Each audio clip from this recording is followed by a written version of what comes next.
इसी के साथ हमें ज्वाइन किया है माहिर कानून राजा आमिर अब्बास साहब ने। राजा आमिर अब्बास साहब, आपका बहुत शुक्रिया। आमिर साहब, आपसे जानना चाहूँगा, आप खुद नैब के कानून के ऊपर बहुत ज़्यादा आपकी एक्सपर्टीज़ हैं। हम देखते हैं कि अप्रैल 2022 के बाद पीडीएम हुकूमत ने जिस तरीके के साथ नैब कानून में तरमीम की, अब उसकी मुकम्मल इम्प्लीमेंटेशन मेगा स्कैंडल की हद तक तो हो चुकी है, जिसके अंदर हम जो बड़ा नाम लें, आसिफ अली जरदारी साहब हों, उसके साथ नवाज शरीफ साहब हों, शहबाज शरीफ साहब हों, हमजा शहबाज हों, मरियम नवाज हों, सबके जो बड़े केसेस है सबके उन्होंने इस कानून से रिलीफ ले लिया। लेकिन हमें बताया यह गया था कि इस नए कानून के मुताबिक एक बहुत बड़ी हम इस्लाहात लेके आ रहे हैं और अब ये केसेस बंद नहीं हो रहे बल्कि रेलेवेंट फोरम को जाएंगे। आप किस निगाह से देखते हैं कि लाइफ टाइम के लिए केसेस खत्म हो गए या किसी मुतलका फोरम में इन बड़े केसेस के अंदर कोई कार्रवाई होती हुए आपको दिखाई देती है? देखिए भट्टी साहब, अगर हम 15-16 माह की जो वाहिद कामयाबी है मौजूदा ये जो गई है हुकूमत पीडीएम की, उसकी यही थी कि जिस पर्पस के लिए वो आई थी, जिस मकसद के लिए आई थी, ऑल्दो पीडीएम का नारा तो ये था कि जी हम महंगाई के खिलाफ, हम बैड गवर्नेंस के खिलाफ हुकूमत ले रहे हैं और हम इसे खत्म करेंगे। तो महंगाई तो आवाम ने देख ली, वो कहाँ से कहाँ ले गए। जी। गवर्नेंस भी आपके सामने है। जो एक चीज में उन्हें कामयाबी हुई कि जो कि गुलाम दस्तगीर साहब, उनके मिनिस्टर, ऑन रिकॉर्ड मीडिया पे कह के गए कि जी हम तो मेगा करप्शन केसेस को खत्म करने के लिए लाए गए हैं। तो उस सिलसिले में आते ही पहला जो उन्होंने कानून साजी की, क्योंकि पीडीएम के बहुत से रहनुमा ईसीएल के कानून में थे, उन्होंने ईसीएल के कानून को चेंज किया और वहां से अपने केसेस जो से हैं ईसीएल से निकल गए। जी। फिर उनके पास वो एफआईए के केसेस चल रहे थे मियां शहबाज के और उनके बेटे के, उसको उन्होंने प्रोसिक्यूटर कोर्ट में जब आए तो पहले दिन ही प्रोसिक्यूटर ने कहा जी कि मुझे तो डीजी की तरफ से हदायत है, मैं ये केस नहीं करता क्योंकि वो इंटरेस्टेड नहीं है इन जी। केसेस को चलाने में। और अब वो वजीर आजम और बेटे उनके वजीर आला बन रहे हैं। हम्म। तो वहां से हमें नजर आया कि एफआईए भी उनके कंट्रोल में आ गई। अब नैब चूंकि एक बज़ाहिर एक इंडिपेंडेंट इदारा था, तो नैब को कैसे कंट्रोल किया जाता। नैब की हद तक उन्होंने कहा कि जी ठीक है, इसमें उन्होंने जो आपने कहा कि जी इसको मौसर बनाने की बजाय एक टूथलेस टाइगर बनाने का सोचा।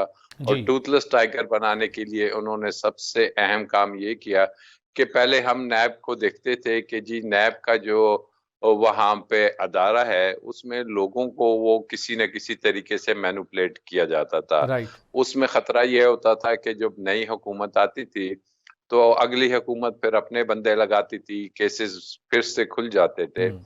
इस दफा उन्होंने एक बड़ा अच्छा काम किया कि जी क्यों ना हम नैब के कवानीन को ही बंद कर दें, फिर अल्लाह जाने इस मुल्क में कब इलेक्शन होंगे, कब नई असम्बलियां आएंगी और कब कोई और कानून साजी हो सकती है।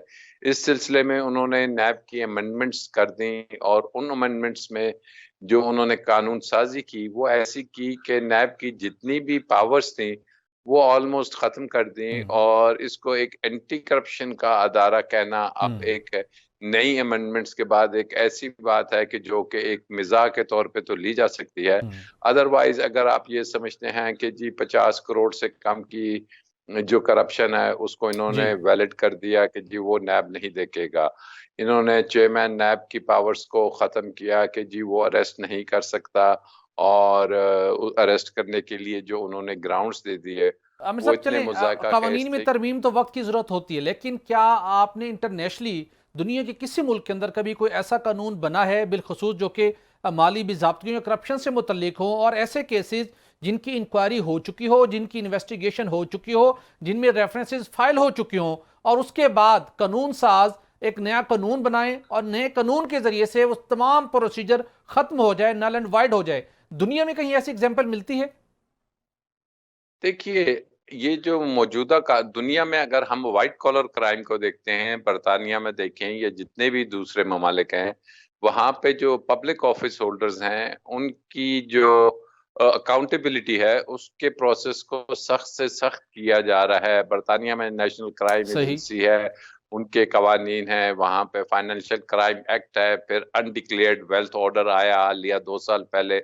उसमें तमाम पब्लिक ऑफिस होल्डर्स को कहा गया कि जी आपके पास चूंकि इस मुल्क की कौम के लोगों के टैक्स पेयर्स के पैसों की अमानत होती है, तो आप लायबल हैं, आप जवाबदेह हैं कि जी आप बताइए कि आपके जो एसेट्स हैं ये इतने फोल्ड कैसे बढ़ गए, या आपके एसेट्स की इंक्वायरी बहुत सख्त कवानीन के तहत होगी। लेकिन जो हालिया कानून साजी की पीडीएम की हुकूमत ने, उन्होंने ना सिर्फ एक जनरल कानून साजी कर दी, उन्होंने केस टू केस हर केस को उठाते थे और देखते थे कि जनाब इस केस में हमारी कैसे जान छूटती है, और वो उस केस के हिसाब से एक टेलर मेड अमेंडमेंट कर देते थे कि जी इस केस में अगर हम कहेंगे कि जी बर्डन ऑफ प्रूफ, क्योंकि दुनिया भर में अगर एक पटवारी के घर से 3 बीएमडब्ल्यूज निकलती हैं या तहसीलदार के घर से, तो उसी से पूछा जाता है कि भाईजान आपकी 2 लाख तनख्वाह है, 3 लाख तनख्वाह है, ये आपने 8-10 करोड़ की गाड़ियां कैसे खड़ी की हुई। लेकिन नए कानून बना दिया कि जनाब वो भले से गाड़ियां उसके घर में खड़ी हैं, अब नैब साबित करे कि किसी फलाने केस में उन्होंने फलानी रात को डिक्की में भर के कैश का अमाउंट आया था, क्योंकि जो व्हाइट कॉलर क्राइम में अगर पैसे दिए जाते हैं तो वो कोई चेक के जरिए या पे ऑर्डर नहीं बनता, सही। वो तो इसी किस्म के पैसे होते हैं कि जो छुप के दिए जाते हैं, जो कि साबित करना नामुमकिन है। तो इन्होंने सेक्शन 14 को पूरा ही खत्म कर दिया कि बर्डन ऑफ प्रूफ का पब्लिक ऑफिस होल्डर से इन्होंने बिल्कुल ताल्लुक खत्म कर दिया। फिर इन्होंने कह दिया कि जी जो ब्यूरोक्रेसी है वो जी। भी बड़ी खुश थी कि जनाब आप ये पूरी अकेले अपने लिए फायदे नहीं उठा सकते। इन्होंने कह दिया कि जी अगर कोई पब्लिक ऑफिस होल्डर जो सा है, सरकारी मुलाजिम है, तो वो अगर कोई कानून ऐसा अमल करता है जिसमें उसकी नीयत अगर खराब नहीं थी, या उसने खुद से रिश्वत नहीं ली, लेकिन भले से उसके अमल से उसके बॉस को या उसके सियासी उस जी। लीडर को जिसने उसे वहां तैनात किया हुआ है, उसको अरबों खरबों का भी अगर फायदा उसने दे दिया, तो वो जुर्म में की डेफिनेशन या में कौमी नहीं खजाने को आएगा। नुकसान पहुंच गया तो वो फिर भी वो लायबल नहीं होगा उनके ऊपर, क्योंकि नीयत अच्छी थी उनकी। Exactly exactly। फिर इन्होंने कह दिया कि जी जो कैबिनेट के डिसीजंस हैं, जो सीसीआई के डिसीजंस हैं, अब कैबिनेट अगर किसी को सब्सिडी दे देती है, या कैबिनेट कहती है कि जी शुगर पे इतनी सब्सिडी है, या खाद की है, या खाद की इंपोर्ट को अलाउ करती है, उसके फैसले से मुल्क को, इस सनत को अरबों रुपए के अगर नुकसान होते हैं, तो उसको भी इन्होंने नैब से निकाल दिया। इसी तरीके से और बहुत से इन्होंने ऐसी अमेंडमेंट्स की जो हर केस के ऊपर, मनी लॉन्ड्रिंग का एक आपने सुना कि ओमनी ग्रुप का जी। जरदारी साहब जी का बिल्कुल, बहुत ऐसे मैं बड़ा थोड़ा सा केस था। कुछ मेगा केसेस की मैं आपसे बात भी करना चाहूँगा। प्लाटों की इलीगल अलॉटमेंट का एक बहुत बड़ा केस था, तोशाखाना का केस था निवाशी साहब से मुतल्लिक। उसके बाद फेक बैंक अकाउंट्स का स्कैंडल था, यूसुफ जगलानी साहब के खिलाफ गैर कानूनी इश्तिहारात का रेफरेंस था, चेयरमैन ओगला की तैनाती का रेफरेंस था, वजीर आला सिंध मुराद अली शाह साहब के खिलाफ नूरियाबाद पावर प्लांट का रेफरेंस था, मनी लॉन्ड्रिंग के केसेस थे, बेनजीर इनकम सपोर्ट प्रोग्राम में करप्शन के रेफरेंसेस थे, पीआई में गैर कानूनी भर्तियों के केसेस थे। सारे केसेस बंद हो गए और कहा गया कि ये अब इनको मुतलका फोरम पे भेजा जाएगा।